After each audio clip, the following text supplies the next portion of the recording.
자, 또 나갔습니다. 네덜란드에 갔습니다. 이제는 뭐 엑스포도 없고 아무 명분이 없는데 또 반도체 하겠다고 네, 갔습니다. 네, 3박 5일 일정인데요. 반도체 공급망 협력을 위해서 이재용과 최태원 등과 함께 세계 1위 반도체 노광 장비 기업 ASML을 방문할 예정입니다. 그래서 뭐 대단한 김건희도 갔어요. 네, 김건희도 가요. 네. 김건희는 이제 쇼핑하러 갔으니까. 네. 근데 장해찬도 데려갔던데? 응? 장해찬은 왜 데려갔지? 가방 들 놈이 없었나 보지. 그 들어주던 그 승희가 없으니까. 네. 김승희? 네, 해찬이 보러 대신 가방 들어라라고 데리고 갔나 보죠. 예찬. 네. 응? 아, 아니야. 네. 설마? 아니야, 그 스타일은 아니야. 아니죠? 그냥 걔는 순수하게 가방만 들고 그냥 간 진짜로 거야. 가방만. 나 자꾸 이상해. 나 원래 이런 사람 아닌데. 엄난막에 물러가라.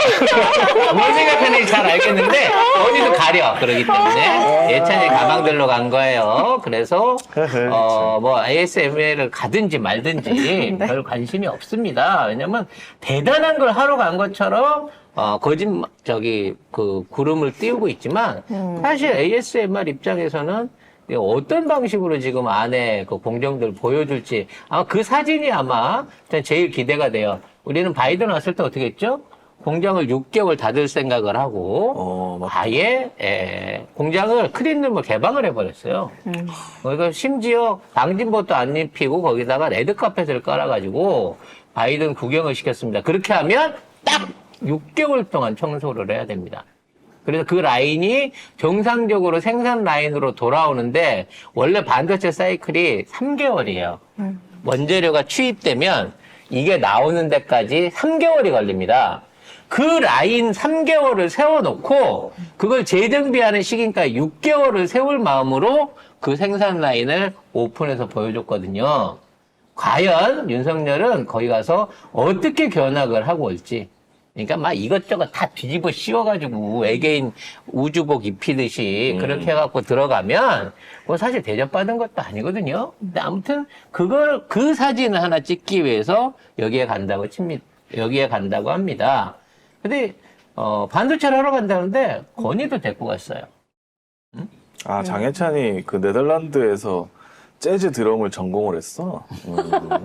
그래서 쇼핑을 잘 알지. 길을 잘 안다. 길을 잘하는 거죠. 네, 건이 어디 갈지 뻔히 나와 있습니다. 네, 그래서 암스타리. 데이비드 윤은 어떻게 된 거예요, 도대체? 만나나? 데이비드 윈을 뭐 성렬이가 직접 만날 필요 있겠습니까? 그 밑에 있는 따까리들이 가서 만날 거고요. 예찬이는 건이 손잡고 암스테르담 그 명품 거리 있어요. 네, 후프트 스타트라고 네. 우리가 말하는 후프트 스트리트라고 거기 가면 편집사들 쫙 모여있는 뮤지엄 쿼터랑 박물관 옆에 그 명품 골목길 있거든요. 네, 거기를 설치고 다니지 않을까라는 생각을 해봅니다. 근데 이 일정 중에 좀 웃긴 게 당초에 리터 총리하고 미술관을 방문하려도 일정을 짰었거든요. 근데 그거를 취소하고 딴 데 간대요. 헤이그 빈넨호프 기사의 전당을 방문한대요. 미술관 가면 우리가 연상되는 인물 있잖아요. 그 콘텐츠, 미술관 이런 데 꼭 가야 되는 사람 있잖아. 근데 그 사람이 못 가는 사진에 거야, 나오면 지금. 안 돼. 지금 네덜란드에 따라간 김건희가 혹시라도 사진에 찍히면 욕을 바가지로 쳐먹는 거예요. 근데 사진은 찍힐 수밖에 없지. 국빈 방문이라며. 또 국빈 방문인데도 불구하고 저는 배석 안 하고 성렬이 혼자 다니는 오히려 이재용이 포스트 레이디인가 싶을 정도로 더 많이 찍히게 되지 않을까 싶어. 그리고 솔직히 네덜란드 입장에서도 이재용이랑 최태원이 반갑지 윤석열이 뭐가 반갑겠냐고 솔직히. 아니 근데 이렇게 어떤 그 대통령이나 이 정부 지도자가 대기업 총수를 데리고 다니는 거 보셨어요? 난 한 번도 못 봤거든요. 다른 나라든 뭐든 어쨌든 우리나라든 다른 나라든 본 적이 없는데 우리나라 이렇게 인질처럼 끌고 다니고 있다.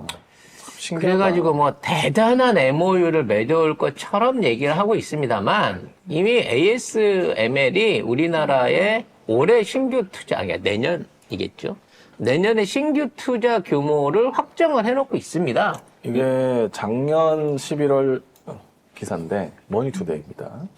한국 투자를 2,400억 하겠다라고 얘기를 했는데 대만에는 1조 2천억을 2천억. 투입한다고 합니다. 이렇게 얘기를 작년에 기사가 나왔는데 그거를 그 전에 결정을 했다고 하더라고요. 그래서 요 숫자가 또 나오지 않을까. 결과적으로 가서 2,400억 MOU 작성했다라고 얘기하면서 마치 자기 성과인 양 부풀리겠지만 솔직히 삼성이나 SK가 앞으로 반도체 벨트에 투자할 돈이 150조 원이거든요. 궁극적으로 450조 원까지 투자한다 그랬어요, 양쪽에서. 그러니까 지금 그 안에 들어갈 신규 노광 장비의 수요가 얼마나 크겠습니까? 그런데도 불구하고 오히려 대만에 더 많이 투자를 한다는 얘기는 뭐냐? 우린 호구인 거예요. 대만을 중심으로 해가지고 제품 생산화가 이걸 통해 갖고 들어온다는 거죠. 여기에 더 웃기는 건 뭔지요? 일본의 투자 금액은 아예 언급도 안 하고 있어요. 왜냐면 지금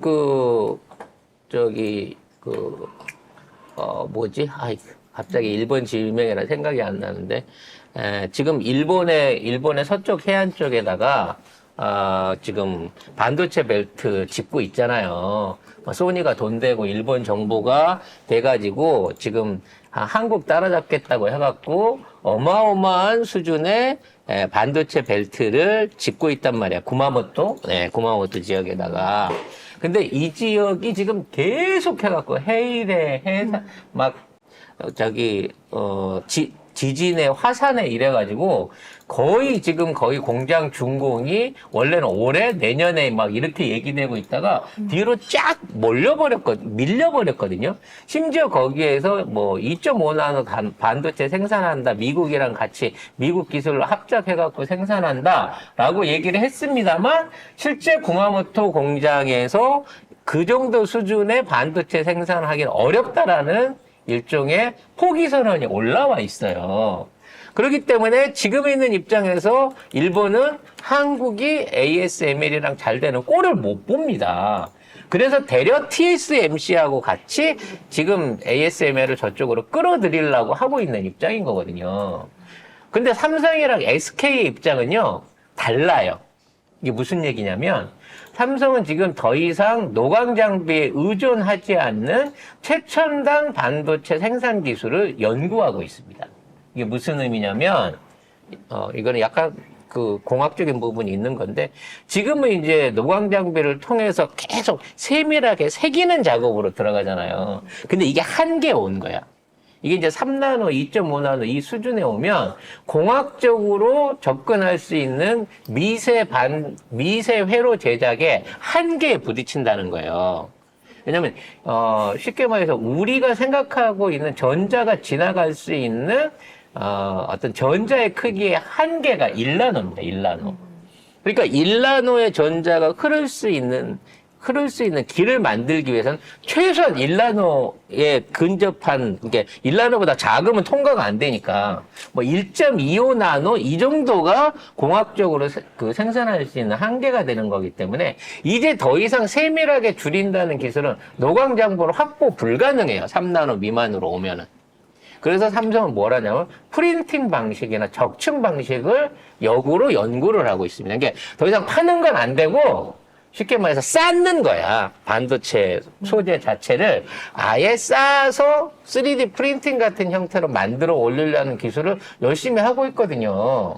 그래서 아직 양산으로 가고 있는 기술인 3나노, 2.5나노까지는 ASML이 필요해도 그 이상의 어떤 최고 기술을 위해서는 사실은 이제 ASML은 필요가 없다라고 통보를 해놓고 있는 상황이에요.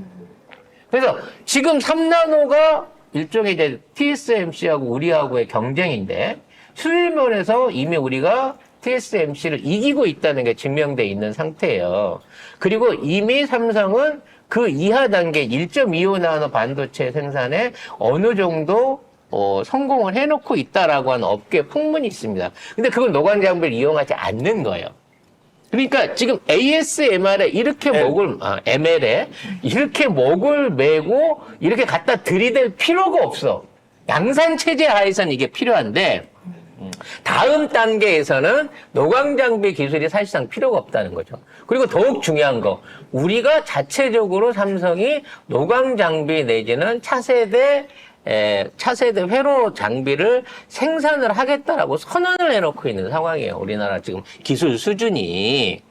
그렇기 때문에 양산이라든지 앞으로의 시장 가능성을 ASMR도 한국은 이미 기술력이 너무 앞서갔기 때문에 대만이라든지 일본 쪽에다가 오히려 더 투자를 하려고 하고 있는 거예요. 왜? 거기에가 더 많이 팔아먹을 수 있는 수요가 있으니까.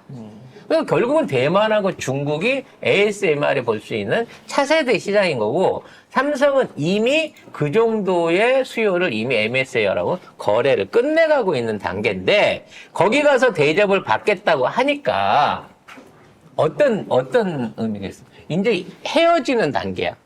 한국 이 반도체 기업들하고 ASML이 어느 정도 이제 약간 경쟁 관계로 넘어가고 있는 상황에서 옛날 생각하고 거기 가서 대접받겠다고 거기다 들이밀고 있기 때문에 대접보다는 푸대접을 맞을 가능성이 훨씬 더 높다는 거지. 그걸 모르고 간 거예요, 지금. 일본의 기술센터를 건립하겠다고 그렇죠. 했네요. 네. ASML이 지금 9월 27일 기사인데, GD넷 코리아인데, 첨단 파운드리 전략 지원한다 해가지고 라피더스, 일본 라피더스 공장 인근에 신규 기술 지원센터를 설립할 예정이다라고 기사가 있습니다. 그래서 저 신규 라피더스 센터는 미국의 설계 기술을 받아와서 ASMR의 노광 장비를 갖고 일본 내에서 수요로 하는 이른바 주문형 반도체, 우리가 말하는 비메모리 반도체 시장을 석권하겠다라고 지금 얘기를 하고 있는 거고, ASMR은 한국 투자보다는 5배, 10배 이상을 대만과 일본, 중국에 투자하려고 하고 있는 상황이라고. 아까 ASML이 우리나라에 2,400억 원 투자한다고 얘기를 했잖아요. 근데 ASML 측에서 판매하는 장비가 비싼 게 2,500억 원짜리고. 네, 한 대에, 한 대에. 평균적으로 600억 원이 한 대에. 그러니까 얘들이 그 투자한다는 2,400억 원은 진짜 껌값도 안 되는 거죠. 삼성 한 군데에서 1년에 반도체 제조 장비로 내는 어떤 수요가 10조 원에서 25조 원 사이예요. 이것도 올해 11월 15일 기사인데, 삼성이 10조 반도체 장비를 투자를 했습니다. 여기에서 ASML하고 요거 기계를 50대 공급을 계약을 했다라는 설이 있다. 왜냐면 있죠. 1년에 ASML 본사에서 생산할 수 있는 최대 수치가 18대에서 20대예요. 그러니까 50대를 양산하기로 했으면 3년치 물량은 끝난 거야. 근데 그 3년 안에 삼성은 자체 장비를 개발하거나 기존에 있는 기존에 있는 레이저 방식을 완전히 탈피한 새로운 생산 방식으로 건너갈 거야. 반도체에서 3년은 어마어마하게 긴 시간이에요. 그때가 1나노 반도체나 우리가 흔히 말하는 공기 반도체가 나와야 되는 그 정도의 개발 단계인 거지. 그러니까 사실 우리는 끝났다니까. ASML하고의 사실적인 거래 관계가. 그러니까 이런 것들이 나중에 성과라고 올라올 것이다. 그렇지. 이런 생각이 듭니다. 이미 했던 거. 숫자 다 합쳐가지고. 그래서 이제 더 이상 노광 장비 확보 가지고 경쟁하지 않아요, 삼성은. 지금 이미 확보해놓은 물량만 하더라도 이미 이 첨단 반도체 시장에서 특히나 3나노 반도체 시장 안에서는 독보적인 위치를 현재 차지하고 있는 기술력을 인정받고 있습니다. 대만의 3나노 반도체는 사실상 3나노 반도체이긴 하지만 실제적으로 4.5나노 반도체다라는 평가를 듣고 있고, 지금 성능이나 안전성이나 전력 소멸량 면에서 한국 걸 못 따라오고 있어요. 그래서 사실상 양산되는 3나노 반도체는 삼성이 거의 독점하고 있는 시장이다 라고까지 미래시장에 얘기가 나오고 있는데, 지금 와가지고 저희 가서 대접을 받겠다고 거기 가서 뭔가를 한다고 하는 거는 약간 시대에 뒤떨어져서 가는 거죠. 결국은. 근데 반도체 세일즈는 중국이 사줘야 되는 거 아니에요? 예? 중국이 사줘야 되는 거 아니에요? 그렇죠. 결과적으로. 중국하고 막혀 있는데 뭘 어떻게 하겠다는 건지 난 도대체 알 그러니까 수가 미국은 없네. 그 최첨단 반도체를 중국에 팔지 말라는 거야. 자기한테 다 넘기라는 거지. 근데 그러면- 중국이 훨씬 많이 사는데. 아니, 그냥 자기가 2달러에 사가지고 더 포대가리에서 비싸게 10달러에 팔겠다는 거예요. 이게 지금 미국이 생각하는 공급망의 그 내용인 겁니다. 그러니까 한마디로 미국은 뭘 하겠냐면 깡패짓 해가지고 중국하고 직접 거래하지 마. 다 우리한테 싼 값을 넘겨.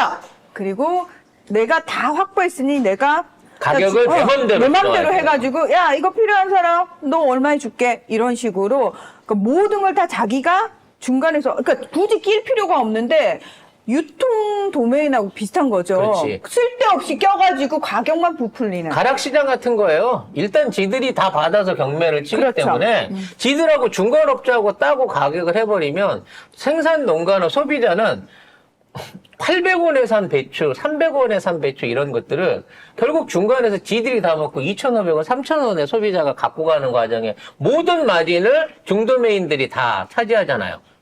이거랑 똑같은 구조를 하고 싶어 하는 게 지금 미국인 거야. 미국이 그걸 하고 싶어 하는 거죠. 그래서 사우디가 자꾸 우리한테 와 그러는 거예요. 우리한테 오면 제가 받아줄게. 야, 세금도 안 내. 세금도 낼 필요 없어. 우리 중동에 들어오면. 사실 그래서 지금 삼성이 흔들리고 있는 거예요. 국내에 R&D 투자해놓은 거 국내에 있는 사람들이 지금 여건의 문제인 거지. 야, 네옴시티 인구나 니네들 원하는 대로 공장 준다니까. 얼마든지 자금 지원해 줄 테니까 반도체, 첨단 반도체 공장 끌고 오기만 해. 법인세 낼 필요 없어. 보조금 원하는 대로 해줄게. 여기 와서 일해. 게다가 미국은 걸핏하면은 소송 걸리고 뭐 물어내야 되고 뭐 과태료 뭐 정말 수조 원 막 이런 건데 사우디는 독재 국가니까 전제 왕조 국가니까 그런 것도 다 그냥 사우디 왕조가 봐주면은 왕자가 봐주면 그리고 끝나는 거잖아요. 빈살만이 왜 이재용을 댔고 두바이 시장 가갖고 거기 가갖고 양고기 먹는 사진을 찍겠냐고. 아니 식사로 모시면 모시지 그런 짓 하겠어요? 결과적으로 이게 어느 순간에 핑계를 다 만들어주는 거야. 진짜 반도체 산업 같은 경우에 지금 아직까지 기흥부터 시작해갖고 용인이 반도체 밀대 투자 시작도 안 했잖아요. 어느 순간에 이게 갑자기 사우디 네옴시티 옆에 공단으로 옮겨갈 수도 있는 상황이 옵니다. 이 정권이 이따위로 외교하고 이따위로 대기업 총수들 부려먹기 시작하면은. 근데 문제는 네덜란드도 지금 총리가 내려가기 직전이잖아요. 우리나라 치면 박근혜가 내려가기 직전에 외국에서 와가지고 MOU를 맺겠다는 건데 이게 말이나 됩니까 이게? 실제적으로 총리가 지금 돌아줄 형편이 안 돼, 네덜란드. 다시 한번 설명 한번 해주세요. 지금 네덜란드 연립 내각이 어떻게 진행 중인지. 네덜란드 지난 11월 총선에서 극우 정당인 자유당이 1당이 됐어요. 그러나 과반이 안 됐기 때문에 연립정권을 구성을 해야 되는 상황이어서 이 연립정권이 언제 구성이 될지 몰라요. 왜냐하면 극우 정당이 1당이 되기는 했지만 다른 정당들 입장에서는 극우 정당하고 손잡아서 연립정권을 구성하고 싶어 하지 않거든요. 왜냐하면 이 자유당의 이 극우 정치인 대표가 내가 총리할 거야 라고 하는데 다른 정당 입장에서는 굳이 저 사람을 총리로 만들어주기 위해서 연정을 구성할 이유가 없거든요. 왜 나머지 모든 정책에 있어서 맞는 게 하나도 없어요. 그래서 그렇게 되면은 이게 몇 달이 걸릴지 몰라요. 새 정부가 구성될 때까지 몇 개월이 걸릴지 몰라요. 지금 현재 정권을 잡고 있는 쪽에서는 중도 우파 쪽인데 이쪽에서도 사실은 지금 3인과 했어요. 3인과 했는데 이 사람들도 나는 자유당하고는 손 안 잡을 거야. 라는 식으로 나오고 있는 상황이거든요. 사실상 총리의 임기가 끝나 있는 사람 아니에요, 이 사람. 기존은 끝나 있는 거고 새로는 언제 될지 모르는 상황이고 네덜란드가 사실은 굉장히 지금 정치적으로 혼란스러운 상태가 지속이 되고 있습니다. 그러니까 거기서 MOU를 한대. 그러니까. 바뀌면 나 아닌데 이러면 끝이잖아요. 이 사람이 총리야 그러고 정상회담을 한들 이 사람은 임기 끝난 사람이야. 그냥 차기가 아직 정해지지 않았기 때문에 대행하고 있는 사람인 거야. 이런 사람이랑 무슨 정상회담을 하겠다는 거야. 뭘 퍼주겠다는 거야, 이 사람에. 그러니까 반도체 시장에 관해서도 말이 안 되고 네덜란드 정치권 상황을 봐도 말이 안 되는 상황에 지금 이재용, 최태원 끌고 김건희 끌고 네덜란드로 국빈 방문을 가고 있는 겁니다. 우리 세금으로. 올해만 13번째 출국이에요. 도대체 뭘 한 거야? 그리고 네덜란드만 딸랑 갔다 오려고 재벌 총수들까지 끼고 그 먼 길을 간단 말이야. 이게 결국은 나중에 보세요. 어디 제대로 사진 찍힐 데가 없으니까 이재용 끼고 또 네덜란드 거리 산책하면서 아이고 또 알아보시는 분이 있네요. 아메리칸 파이를 네. 합창했다. 기사 나온다 이제 또. 쪽팔리는 줄 모르고. 씨. 가갖고 또 대마 합법화 된데 지나다니면서 어? 역시 네덜란드는 선진국이야. 이따위 소리는 안 들을지 모르겠어요. 거의 그거 말고도 다른 게 합법화가 있는데. 사람들이 네. 제일 많이 모여 있는 데가 그런 거리 아니야. 자칫 사진 찍다가 그런 데 지나가다가 사진 찍어 올 것 같아요. 홍등가도 있는데 거기. 여러분 지난번에 그 이윤가요 회의 참석해가지고 아무도 없는 그 빈 시장 가가지고 2층 간판 쳐다보면서 뭔가 대단한 그 민생 탐험하고 온 것 같이 수행원들 찍고 사진 찍어 온 거 있었잖아요. 그거랑 똑같은 사진밖에 나올 게 없다는 겁니다. 이번 그 네덜란드 방문에 대해서는. 너무 궁금해. 김건희 사진이 어떻게 나올지 너무 궁금해. 이번에 대통령실에 김건희 사진이 어떻게 나올지, 김디올 사진이 너무 궁금해. 어떻게 나올지 너무 궁금하다. 가방은 디올은 안 들겠지?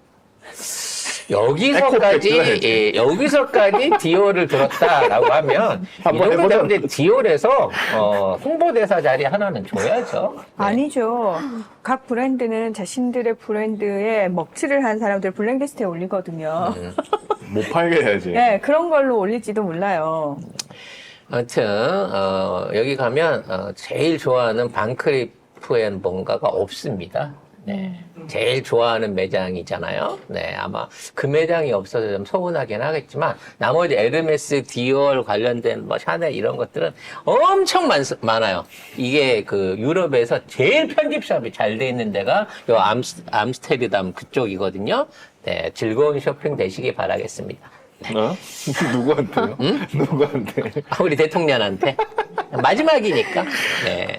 예찬이 데리고 쇼핑 실컷 하시고 네. 마지막 추억 잘 쌓고 오시기 바라겠습니다. 누가 한 장만 찍어서 올려주세요. 네. 이미 서울의 소리에서 가 있습니다.